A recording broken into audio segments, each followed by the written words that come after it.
avant que nous puissions le partager, j'aimerais bien que nous débutions par une prière. Prions. Seigneur, nous te sommes infiniment reconnaissants pour ce temps merveilleux que tu nous as accordé. Nous te recommandons ces moments éternels, Dieu des armées, de partage. Permets à ce que ta présence puisse donner des solutions là où il y a des problèmes. Que ta paix gagne le cœur de tout un chacun de nous, de mon frère, de ma soeur qui est en train de nous suivre, au nom de Jésus-Christ. Amen. Alors nous sommes très heureux. Aujourd'hui nous allons partager un message, comme je l'ai dit tantôt, de la part du Seigneur. Alors vous pouvez déjà prendre vos Bibles et l'ouvrir dans les livres d'Exode. Nous prenons le chapitre 2 du livre d'Exode, verset 15. Exode chapitre 2, verset 15. Nous lisons au nom de Jésus-Christ. Pharaon apprit ce qui s'était passé et il cherchait à faire mourir Moïse. Mais Moïse s'enfuit de devant Pharaon et il se retira dans les pays des Madians, où il s'arrêta près d'un puits. Nous descendons au 18e verset. La Bible dit ceci. Quand elles furent de retour auprès des Réuls, leur père, il dit, pourquoi revenez-vous sitôt aujourd'hui? Elles répondirent, un Égyptien nous a délivrés de la main de Mergé. Et même il nous a puisé de l'eau et a fait boire le troupeau. Et il dit à ses filles, où est-il? Pourquoi avez-vous laissé cet homme? Appelez-les pour qu'ils prennent quelque nourriture. Moïse se décida à demeurer chez cet homme qui lui donna pour femme Séphora sa fille. Elle enfanta un fils qu'il appela du nom de Gershom, car, dit-il, j'habite un pays étranger. On prend le chapitre 3. Moïse faisait paître le troupeau de Jéthro, son beau-père, sacrificateur des Madians. Il mena le troupeau derrière le désert et vint à la montagne de Dieu à Horeb. L'ange de l'Éternel lui apparut dans une flamme de feu au milieu d'un buisson. Moïse regarda et voici le buisson était tout en feu et le buisson ne se consumait point. Alors le verset que nous venons de lire nous relate l'histoire d'un homme qu'on appelle Moïse. Ce dernier était en fuite étant poursuivi par Pharaon. Pour un petit rappel, Moïse était de la descendance d'Abraham parce que son père fut fils de Lévi. Lévi, le grand-père de Moïse, fut à son tour un des fils de Jacob. Jacob fut fils d'Isaac et Isaac fut fils d'Abraham. Jacob avait 12 enfants. Il est arrivé que lui, Jacob, et toute sa famille se sont retrouvés en Égypte. Cette situation, Dieu l'avait annoncée bien avant à Abraham. Si vous lisez Genèse chapitre 15, vous verrez que Dieu avait parlé à Abraham que sa descendance sera dans un pays étranger et ils y seront asservis. Mais Dieu avait promis de juger la nation à laquelle ils seront asservis. Il est arrivé un jour que Moïse, devenu grand, il est allé rendre visite à ses frères. Parce que Moïse n'avait pas connu la souffrance que ses frères ont connue. La Bible déclare qu'il a eu compassion de ses frères parce qu'il les a vus en train de souffrir. Alors, un jour, il a vu un Égyptien frapper un Hébreu. Il a regardé des côtés et d'autres, ne voyant qu'il n'y avait personne, il frappa l'Égyptien et le tua. Moïse, en fuyant, il est allé s'arrêter près d'un puits parce que certainement il était fatigué. Alors, près de ce puits, il a fait la rencontre avec les 7 filles de Réul qui étaient sacrificateurs des Madians. Alors ces filles ont présenté Moïse auprès de leur père parce que Moïse avait pris leur défense contre le berger. Alors leur père a fait appel à Moïse et Moïse est venu habiter avec eux. Le père de ces filles a donné à Moïse sa fille qui s'appelait Séphora et c'est avec elle que Moïse a fait des enfants. Alors, il est arrivé dans le chapitre 3 que nous avons lu, Moïse a commencé à paître le troupeau jusqu'à le mener à la montagne de Dieu à Horeb et c'est là où Moïse a fait la rencontre avec Dieu. Alors si nous essayons de revenir un peu en arrière, vous remarquerez que pendant que Moïse fouillait, Moïse est allé s'arrêter près d'un puits.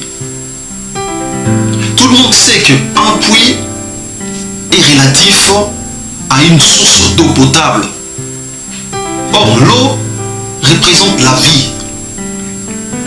Alors, si vous regardez dans la Bible, la vie est la personne de Dieu. Donc, Moïse, pendant qu'il fouillait, dépassé par la situation, il n'est pas allé n'importe où.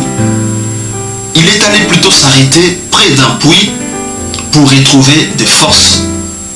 Mon frère, ma soeur, vous qui êtes en train aussi de connaître des situations très difficiles en ce moment, je vous conseille de ne point fuir n'importe où. Fouillez plutôt pour aller vous arrêter près du puits. Je l'ai dit, le puits regorge en son sein de l'eau potable.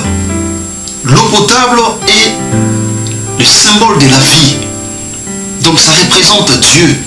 Lorsque vous êtes accablé par des problèmes, n'allez pas voir des marabouts, n'allez pas consulter des féticheurs, allez plutôt auprès de Dieu, parce que lui seul est capable de vous donner la vie. Moïse a grandi en connaissance parfaite de son milieu. L'acte qu'il avait posé était lié à une certaine connaissance qu'il avait de son milieu, parce qu'il a grandi en Égypte. Bien aimé dans le Seigneur, Dieu est pleinement disponible à agir dans des situations où l'homme connaît des limites. Vous devez faire un effort de chercher à comprendre si vous êtes réellement limité dans les combats dans lesquels vous vous trouvez. Essayez de consulter d'abord premièrement votre connaissance. Il y a certains problèmes qui peuvent être résolus rien qu'avec la connaissance que l'homme détient. Vous êtes dans l'obligation de chercher à vous instruire. Ça arrive des fois que nous soyons maintenant devant des situations qui nous dépassent. Parfois une maladie, ça peut être des complications au niveau de l'emploi. On vous refuse pour des raisons injustes. Des limites peuvent être observées dans plusieurs domaines et de plusieurs façons. Il y a parfois l'irrégularité dans lesquelles vous vous retrouvez ne vous permet pas de vous en sortir. Vous êtes dans un pays étranger. Il y a des situations, comme je venais de le dire, des cas de maladie. Il y a d'autres situations qui peuvent vous arriver et manifester votre incapacité de les résoudre. Ça, ce sont des situations auxquelles il faut faire intervenir Dieu. Dieu veut qu'une fois qu'il intervient dans votre vie, que vous lui disiez que Seigneur, merci pour ce que vous avez fait. Mon frère, ma soeur, ne fouillez pas pour aller s'arrêter n'importe où lorsque vous avez des problèmes. Mais approchez-vous auprès d'une source d'eau potable, auprès de la vie qui est Jésus-Christ de Nazareth. Ce dernier va prendre votre fardeau. Ce dernier va prendre votre maladie.